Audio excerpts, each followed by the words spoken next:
And when it comes to lightning, Fox 10 News is committed to keeping you and your family safe. Our Lee Peck picking up the story tonight. And Lee, as we know, lightning can strike a lot, especially during the summer. It certainly can, Byron, and just because you don't see rainfall doesn't mean you don't have anything to worry about. Lightning can strike within 10 miles of a thunderstorm, and with the frequency of rainfall we see here along the Gulf Coast, a safety plan is a must. It happens on a weekly, if not daily, basis. And even during a tropical storm. The first real bands of Barry getting through here, really kicking up the surf, as well as some lightning. Let's get out of the way there. That's a little too close for comfort. Lightning, just a part of life here along the Gulf Coast that can sometimes turn deadly.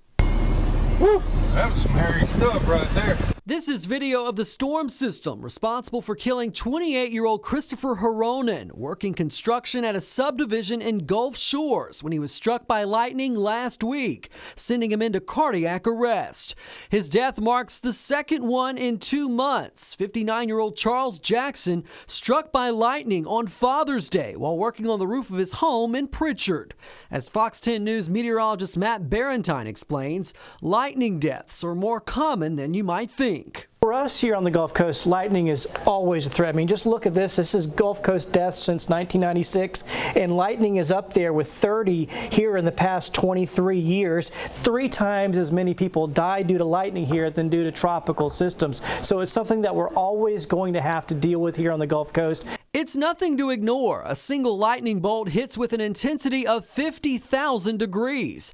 To avoid being a victim, here are some easy tips that could save your life. And then the big phrase to remember is when thunder roars, go indoors. And of course, you don't want to be out in the open. You don't want to be the tallest object, and you don't want to be next to the tallest object like a tree. And another thing I would say is to have a safety plan. If you're going to be out at the beach, the park, the pool, make sure you and your family know what you'll do if a storm pops up, and have a plan, because the better you're prepared, the better you can deal in a panic.